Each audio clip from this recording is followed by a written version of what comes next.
धारा 134 है। इसके तहत आज आखिरी दिन भी दाखिले के लिए प्रदेश में हजारों मासूम भटकते रहे। प्राइवेट स्कूल संचालकों की जिद के चलते शिक्षा अधिकारी बच्चों को दाखिला नहीं दे पाए। इससे हजारों गरीब मासूमों का भविष्य अधर में ही अटक गया। ईडब्ल्यूएस कोटे से दाखिले की आज आखिरी तारीख थी, लेकिन बच्चों के दाखिले को लेकर कोई हल नहीं निकल पाया और समस्या ज्यों की त्यों खड़ी रही। परेशान अभिभावक लगातार स्कूल प्रशासन पर मनमानी का आरोप लगा रहे हैं। ईडब्ल्यूएस कोटे से गरीब बच्चों को दाखिला नहीं मिलने पर परेशान अभिभावकों ने नाराजगी जाहिर की है। तो वहीं गरीब बच्चे स्लोगन बोर्ड के जरिए अधिकारियों से एडमिशन को लेकर भी गुहार लगाते हुए नजर आए, जिसकी तस्वीरें आपके सामने हैं।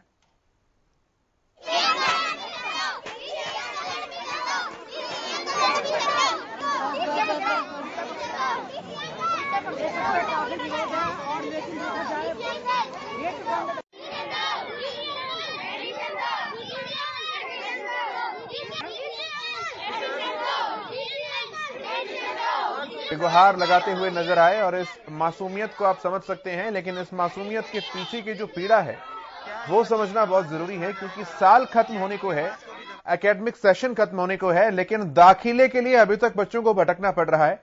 व्यवस्थाओं पर सीधे तौर पर एक बड़ा सवालिया निशान खड़ा कर रहा है। मुकेश मंडल मेरे सहयोगी इस घटना पर, इस स्थिति पर नजर बनाए हुए हैं, हमारे साथ जुड़े हैं। मुकेश, साल खत्म होने को है, बच्चे इस साल में, इस मौसम में, ऐसे समय में पक्के पेपरों की तैयारी करते हैं, टर्मिनल्स एग्जाम की तैयारी करते हैं और यहां अभी दाखिला तक नहीं मिल पाया है। देखिए, बिल्कुल केशव, आपने ठीक कहा कि दाखिला भी नहीं मिल पाया है। 134A एक ऐसा कानून बनाया गया है सरकार द्वारा, जिसके तहत जो गरीब बच्चे हैं उनका एडमिशन होगा किसी भी प्राइवेट स्कूल में। लेकिन आपने देखा कि प्रदेश की अलग अलग तस्वीरें हमने देखी, जिसमें लगातार बच्चे जो हैं वो वहां के जो प्रशासन है उनसे गुहार लगाते आ रहे हैं कि हमें एडमिशन दे दो। जो ताजा तस्वीर आई है वो आपने देखा फरीदाबाद की है, जहां के डीसी आवास पर तकरीबन 4-5 दिनों से तमाम जो बच्चे हैं वो वहां पे रोज जाते हैं और डीसी जो वहां के हैं से गुहार लगाते हैं कि डीसी अंकल हमें एडमिशन दो। एक तरफ जहां कोरोना की मार से बच्चों का जो सेशन है वो पीछे हो गया है, जो सिलेबस है वो पीछे हो गया, वहीं दूसरी ओर जो बच्चे हैं उनको एडमिशन नहीं मिल पा रहा। और ऐसे में फरीदाबाद में आपने देखा कि किस तरह से वो मासूम बच्चे गेट पे खड़े होकर डीसी साहब से गुहार लगा रहे हैं कि डीसी अंकल हमें एडमिशन दो, एडमिशन दो, हमें पढ़ना है। जहां एक और जो हम मनोहर लाल की बात करें, मुख्यमंत्री की बात करें या प्रधानमंत्री की बात करें, शिक्षा को लेकर वो बढ़ावा देते हैं। वही बात की जाए 134A को लेकर, तो बहुत सारे ऐसे प्राइवेट स्कूल हैं जो मनमानी कर रहे हैं। और यही वजह है कि आज की जो तस्वीर है, काफी इतनी ठंड है, एक तरफ जहां ठंड की मार है, वहीं दूसरी ओर कड़ाके की ठंड में बच्चे, आप देख सकते हैं किस तरह से डीसी के जो डीसी दफ्तर है फरीदाबाद में, वहां पर किस तरह से वो कह रहे हैं, बल्कि वहां पर पुलिस प्रशासन भी तैनात कर दिए गए ताकि कोई भी बच्चा जो कंपाउंड है, जो गेट है, उसको क्रॉस ना करे। और देख सकते हैं छोटे बच्चे हाथों में पोस्टर लेकर, बैनर लेकर वो एक ही चीज कह रहे हैं, डीसी अंकल हमें एडमिशन दे दो, क्योंकि उन बच्चों को पढ़ना है, उनकी सुनने वाला कोई नहीं है। हालांकि जब वो थक हार के आज घर चले गए, तब उनका कहना है कि दुष्यंत चौटाला फरीदाबाद आएंगे, जो ग्रीवेंस कमेटी के चेयरमैन है। 11 तारीख को दुष्यंत चौटाला की आने की खबर आ रही है। जब वो आएंगे तो वहां पे उनके सामने वो तमाम बच्चे हाजिर होंगे और उनसे गुहार लगाएंगे कि हमें आप एडमिशन दो। हालांकि सरकार ने सख्त तौर पर कह रखा है कि जो भी स्कूल है वो गरीब बच्चों को 134A के तहत सभी एडमिशन देंगे। लेकिन उसके बावजूद भी जो आज की तस्वीर है काफी हैरान कर देने वाली है। और खासतौर पर फरीदाबाद की बात करें तो तमाम जो बच्चे हैं, छोटे छोटे बच्चे हैं, आप देख सकते हैं पेरेंट्स के साथ वो सुबह से ही डीसी के दफ्तर के सामने बैठ गए थे कि डीसी साहब आएंगे और हमारी बात सुनेंगे, हमें एडमिशन देंगे। उनको उम्मीद है डीसी साहब से कि वो उनको बच्चों को स्कूल भेजेंगे। जहां पे आपने देखा कि एक और कोरोना की महामारी जिस तरह से फैल रही है, वैसे में जो तमाम बच्चे, उनकी पढ़ाई छूट रही है, कुछ बच्चे स्कूल नहीं जा पा रहे, वहीं दूसरी ओर बच्चे जो पढ़ना चाहते हैं उनको एडमिशन नहीं मिल पा रहा है। वो गरीब बच्चे जाए तो जाए कहां? वो प्रशासन से गुहार लाएंगे, सरकार से गुहार लाएंगे। एक बात यहां पर भी अगर अटकती है, जो शुरुआती दौर से ही बात कही जा रही थी, क्योंकि प्राइवेट स्कूल तो कह रहे हैं कि हमारा जो पिछला बकाया है सरकार उसका भुगतान करे, हम आगे एडमिशन ले लेंगे। सरकार क्यों नहीं इतना दबाव बना पा रही है या क्यों नहीं उचित कदम उठाए जा रहे हैं? क्योंकि अंततः सवाल तो बच्चों के भविष्य का है, पूरे एकेडमिक ईयर का है उनका। देखिए बिल्कुल भुगतान सरकार के ऊपर बकाया है प्राइवेट स्कूल संस्थाओं का, जिनका साफ तौर पे कहना है कि जब तक वो भुगतान नहीं होगा तब तक हम एडमिशन नहीं देंगे। लेकिन इन बीच में बच्चों का क्या कसूर है? बच्चे तो पढ़ना चाहते हैं, उनका कोई कसूर नहीं है। यदि इसी तरह से एडमिशन बच्चे का नहीं हुआ तो उनका फिर से एक साल, जहां आपने देखा कि कोविड के चक्कर में बच्चे की पढ़ाई छूट रही है, वहीं दूसरी ओर ये जो बच्चे जो एडमिशन चाह रहे हैं उनका एडमिशन नहीं होगा, एडमिशन सेशन बीत जाएगा। और ऐसे में वो बच्चे जो एडमिशन लेना चाहते हैं, स्कूल जाना चाहते हैं, फिर एक साल वो स्कूल नहीं जा पाएंगे। तो कहीं ना कहीं प्रशासन को यदि उनके सामने ये बात आती है तो उनको उच्च अधिकारियों से बात करनी चाहिए, जो आला अधिकारी है उनसे बातचीत करनी, शिक्षा मंत्री को संज्ञान लेना चाहिए इसमें कि जो स्कूल है, हालांकि कुछ स्कूल है जिनको भुगतान हो भी गया है, जो खबर आ रही है हमारे पास, जो तमाम स्कूल हैं, लेकिन सवाल यही है कि वो बच्चे कहां जाए, किसके पास जाए, कहां गुहार लगाए। बच्चे और उनके पेरेंट्स को समझ नहीं आ रहा कि किनके पास जाके वो गुहार लाएंगे। तो उन्हें पता है कि जिले का मालिक डीसी होता है, हम डीसी साहब के पास चलेंगे तो कोई ना कोई सोल्यूशन मिलेगा। लेकिन माफ कीजिएगा, लेकिन ठीक है मुकेश, मैं वापस आता हूं आपके पास। हमारे साथ एक साहिल जुड़े हैं जो कि अभिभावक हैं, फरीदाबाद से हैं। साहिल जी, बहुत स्वागत है आपका हरियाणा न्यूज पर। मुझे सुन पा रहे हैं आप? बिल्कुल सर, सुन रहा हूँ। क्या दाखिला हो पाया साहिल जी आपके बच्चे का? अभी तक नहीं हुआ पाया सर। आज भी हम गए थे डीसी ऑफिस सर। हाँ, क्या कुछ कहा जा रहा है डीसी ऑफिस में साहिल जी? जी, वहां से भी आश्वासन दे देते हैं कि हो जाएगा, आप घर चले जाइए। और उसके बाद हम सेक्टर 16 भी गए। हम डे 1 से सर हम जा रहे हैं। पहले बीओ ऑफिस गए थे हम, जो सेक्टर 28 में है। तो वहां से भी आश्वासन मिला हमें कि हाँ हो जाएगा, चले जाइए घर। उसके बाद हम डीओ ऑफिस गए। करीब 17-18 दिन से सर हम चक्कर लगाते लगाते परेशान हो गए। और मेरी तो नौकरी भी चली गई इसी चक्कर में। मेरी एक बेटी है। और जैसा कि मोदी सरकार बोलती है, हरियाणा सरकार बोलती है कि बेटी बचाओ बेटी पढ़ाओ। लेकिन मेरी बेटी है, वो 2nd क्लास के अंदर है, उसने 95% लेके आई है सर वो। जी। उसके बाद भी उसका एडमिशन नहीं हो पा रहा। स्कूल वालों का क्या कहना है साहिल जी? जब आप पहुंचते हैं स्कूल वाले क्या कहते हैं? अरे खुद जो गेट पे बैठे हुए हैं गार्ड, वो अंदर जाने नहीं देते। आज तक किसी भी टीचर से बात नहीं हुई। हमने बोला भाई कम से कम प्रिंसिपल से बात करा दो। प्रिंसिपल नहीं है तो उनके नीचे असिस्टेंट प्रिंसिपल होगी, वाइस प्रिंसिपल, उससे बात करा दो। किसी टीचर से बात करा दो। तो बोले जी जब अभी तक सरकार की तरफ से हमारे पास कोई नोटिस वगैरह नहीं आया, जिस दिन आएगा हम बुला लेंगे अपना फोन करके। तो साहिल जी, पूरा साल खराब हो गया बच्चे का एक तरीके से। सर बिल्कुल कैसे भुगतान हो गया? ऐसा नहीं कि बच्चे कोई बेकार बच्चे हैं, वो बच्चे पढ़ने वाले बच्चे हैं। मेरिट लिस्ट में नाम आया सर हमारे बच्चों का। क्योंकि 134 से जो कानून बनाया वो हरियाणा सरकार ने बनाया था, वो हमने तो बोला नहीं था। उसके बाद हमने पेपर दिलाए, पेपर दिलाने के बाद हमारे बच्चे पास हुए, मेरिट लिस्ट में आए। उसी के बाद हम लोग मांग रहे हैं सर, ये हम कोई रोटी नहीं मांग रहे, कोई हम कपड़ा नहीं मांग रहे, हम सिर्फ शिक्षा का अधिकार मांग रहे हैं कि हमारे बच्चों को शिक्षा मिल जाए।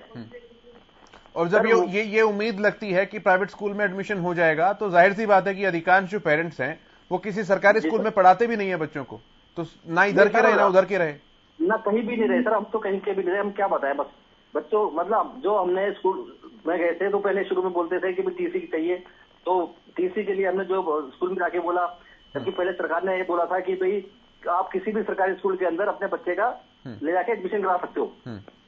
वो 1.5 महीने के बाद सरकार ने वो फैसला अपना वापस ले लिया। तो उसके बाद जो 2 साल से हमने फीस नहीं भर पाए थे आर्थिक तंगी की वजह से, वो हमने कैसे करके हमने क्या कराया सर। और अब हमें ये थोड़ी सी उम्मीद जागी थी कि भी हमें शिक्षा मिल जाएगा, हमारा मिल जाएगा। मजदूर का बच्चा मजदूर नहीं, हम तो चाहते हैं कि मजदूर का बच्चा भी IPS बने, IAS बने। बिल्कुल आगे जो है भारत का भविष्य सर इन्हीं के ऊपर है, इन बच्चों के ऊपर। साहिल जी, आगे क्या करने का सोचा है अब? सर आगे क्या सोचा है सर? आज अभी हमें आश्वासन मिला है कि आज तो थोड़ी डेट बढ़ा दी गई है, जो आज लास्ट तो उन्होंने आगे बढ़ा दी, 15 तारीख कर दिया है। अच्छा, तारीख को बढ़ाकर 15 कर दिया आप? जी सर जी। और डीओ मैडम ने बोला है कि भाई कल तो सैटरडे पड़ गया सर, परसों संडे आ गया, मंडे उन्होंने फिर बुलाया हमें। अच्छा हाँ, चलिए, मैं आपके न्यूज के माध्यम से सर ये कहना चाहता हूँ कि सरकार हमारी बात सुन के, हमें कोई कपड़ा नहीं चाहिए सर, हमें पैसा नहीं चाहिए, हमें रोटी भी नहीं चाहिए, हमें अनाज भी नहीं चाहिए, हमें सिर्फ शिक्षा चाहिए और भारत के भविष्य के लिए शिक्षा चाहिए सर। बहुत अच्छी बात है साहिल जी, बहुत धन्यवाद आपका, बहुत धन्यवाद। हम इस मुद्दे को उठा रहे हैं और लगातार जहां तक ये मुद्दा जाना चाहिए, जिनके संज्ञान में बात जानी चाहिए, वहां तक हम आपकी आवाज को जरूर पहुंचाएंगे। बहुत धन्यवाद, बहुत बारीकी से आपने सारी बातें रख दी है। राम सिंह मार हमारे संवाददाता सोनीपत से, वो भी हमारे साथ जुड़े हैं। राम सिंह मार, क्या कुछ स्थिति रही सोनीपत में आज? राम सिंह मार सुन पा रहे हैं मुझे? चलिए, आवाज नहीं जा रही राम सिंह मार तक, लेकिन मैं आपको बताऊं 15 तारीख जो है वो अब बढ़ा दी गई है और नई तारीख जो है वो सुनिश्चित कर दी गई है अब भी। लेकिन एक आस जो है वो अभिभावकों के अंदर है मुकेश, एक उम्मीद अभी अभिभावकों के अंदर है कि तारीखों को बढ़ाकर जब 15 तारीख किया गया है तो उन्हें लग रहा है कि हां, इस बार संभावना है कि दाखिला हो जाएगा, साल बच जाएगा, प्रतिभावान बच्चे हैं, शिक्षा का अधिकार मांग रहे हैं, पढ़ने के लिए जगह मांग रहे हैं। देखिए बिल्कुल केशव, जो आश्वासन मिला है हो सकता है इसमें एडमिशन हो जाए, लेकिन ये पहली बार की बात नहीं है। आप हर साल देखेंगे कि हर साल जब एडमिशन का समय आता है तब इसी तरह का नजारा आता है। और पूरे प्रदेश की बात करें, पूरे प्रदेश से तस्वीर आती है इसी तरह से, जो पेरेंट्स अपने बच्चों को लेकर जाते हैं लेकिन उनका एडमिशन नहीं होता, लेकिन उनको मिलती है सिर्फ तारीख। और आज भी वही बात हुई है कि तारीख उनको मिली है। हालांकि प्राइवेट स्कूल की बात करें तो लगातार आपने देखा कि प्राइवेट स्कूल के खिलाफ कई सारे ऐसे शिकायत पड़ी हुई है, कई सारे ऐसे मामले संज्ञान में आए हैं जिसको लेकर अभी तक कोई एक्शन नहीं लिया गया। जब लॉकडाउन का समय था तो सख्त हिदायत दी गई थी कि कोई फी नहीं लेगा या ट्रांसपोर्ट फी नहीं लेगा, तो लेकिन उसके बावजूद भी जो बहुत सारे स्कूल हैं जिन्होंने बच्चों को, पेरेंट्स को धमकी दी, यदि आप बच्चों को पढ़ाना चाहते हैं तो आपको ये तमाम जो तरह की जो फी है वो भरना पड़ेगा, नहीं तो आपके बच्चों को स्कूल से हटा दिया जाएगा। तो कहीं ना कहीं ये भी डर रहता है पेरेंट्स को। लेकिन दूसरी ओर बात की जाए 134A के तहत जिन बच्चों का एडमिशन होता है, जैसे कि अभी हम बात कर रहे थे, फरीदाबाद से एक पेरेंट्स जुड़े हुए थे, वो उनका साफ तौर पर कहना था कि उनकी बेटी 95% लेके आई है, लेकिन उसके बावजूद भी उनको एडमिशन नहीं मिल पा रहा, धक्के खा रहे हैं वो लगातार। तो कहीं ना कहीं प्रशासन को इस मामले में जो प्राइवेट स्कूल है उसके खिलाफ सख्त से सख्त कार्रवाई करनी चाहिए। यदि प्राइवेट स्कूल को कोई दिक्कत है तो वो लिखित में सरकार को भेजे, जिसको सरकार संज्ञान में लेगी। लेकिन इस तरह से बच्चों का जो अधिकार है उसको ये प्राइवेट स्कूल नहीं छीन सकते। बच्चों का जो पढ़ाई का अधिकार है, अब वही बच्चे कल को देश का भविष्य बनेंगे, वही बच्चे कल जो IPS IAS बनेंगे। तो कहीं ना कहीं उन बच्चों को मन में एक चोट सी रहती है कि किस तरह से परिवार वालों ने हमें ठंड में ले जाकर हमने प्रोटेस्ट किया, लेकिन हमारे पास परिवार के पास पैसे नहीं थे कि हम अच्छे स्कूल में नहीं पढ़ पाए। तो कहीं ना कहीं ये चीजें हैं। उम्मीद अभी जागी है पेरेंट्स को और उन्हें लगता है कि इस बार एडमिशन हो ही जाएगा। ठीक है मुकेश, आप नजर बनाकर रखिए। बहुत धन्यवाद आपका इन तमाम बातचीत और जानकारी के लिए। जब ये पूरा मुद्दा चल रहा था, हंगामा चल रहा था, तो इस मुद्दे पर मुख्यमंत्री मनोहर लाल ने भी अपनी बात रखी। क्या कुछ उन्होंने कहा, ये आपको सुनाते हैं। कुल 40,000 के आसपास ऐसे विद्यार्थी हैं जिन्होंने परीक्षा दी थी और उनकी अपेक्षा थी कि सब हम प्राइवेट स्कूलों में जाकर के पढ़ें। लेकिन पहली बार चूंकि हमने परिवार पहचान पत्र की इनकम वेरिफिकेशन का भी उसको में लगा दिया है, तो एक विवाद बड़ा खड़ा हुआ कि जिनकी इनकम 2 लाख रुपए से ज्यादा है वो भी इच्छा कर रहे हैं उसमें एडमिशन प्राप्त करने की, जबकि उनको नहीं दिया जा सकता। तो उसमें जो इनकम का दायरा है उसके अंतर्गत जो आने वाले परिवार हैं उसकी सिलेक्शन करके ही हम क्लियर कर रहे हैं। डिप्टी कमिश्नर की 3-3 लोगों की टीम बना दी है, DO, डिप्टी कमिश्नर और एक अधिकारी ग्रेड का है। तो तीनों मिलकर के जिन बच्चों का इनकम वेरिफिकेशन का क्लियर करते हैं कि 2 लाख से नीचे परिवार की इनकम है, केवल उनको एडमिशन मिलता है। अभी तक लगभग 12,000 विद्यार्थियों को और विभिन्न स्कूलों में ये मिल चुका है। लेकिन कुछ विद्यालय ऐसे हैं जो इस बात का विरोध इस नाते से करते हैं कि उनकी फीस जो है वो कम है। तो इस फीस को भी ध्यान रखते हुए हमने आज ही विचार किया है कि हम उसकी थोड़ी फीस क्यों ना बढ़ा दे दें। अभी तक जो फीस है ग्रामीण क्षेत्र में वो 300 रुपये और 500 रुपया है, 5वीं तक या चौथी तक की, 5वीं तक की 300 रुपये है और 6ठी 7वीं 8वीं 500 रुपया है। शहरों की 500 और 700 है, 5वीं तक 500 है और 6ठी 7वीं 8वीं 700 है। आज से हम उन सबके बच्चों की जो फीस है, मासिक फीस 200 रुपया इस फीस में और जोड़ करके और सब बच्चों को प्राइवेट स्कूलों को जो फीस मिलेगी 300-500 के बजाय 500-700 मिलेगी, 500-700 के बजाय 700-900 मिलेगी। तो ऐसा 200 रुपया प्रति बच्चा अर्थात 2400 रुपया प्रति वर्ष का ऐसा इन बच्चों को उनको ज्यादा मिलेगा।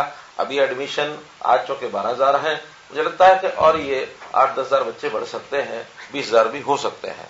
तो 20,000 बच्चों का 2400 रुपये के हिसाब से ये लगभग 5 करोड़ रुपए का खर्चा इस साल का और बढ़ जाएगा। तो हम उसको देने के लिए तैयार हैं और मैं अपील करूंगा कि ऐसे जो प्राइवेट स्कूल हैं, जो बच्चे उस श्रेणी में आते हैं 2 लाख रुपए से नीचे की इनकम और उन्होंने टेस्ट जिन्होंने पास कर लिया है, वो दूसरी से लेकर के और 8वीं तक उन बच्चों को एडमिशन दें, ऐसा हमारा उनसे निवेदन है।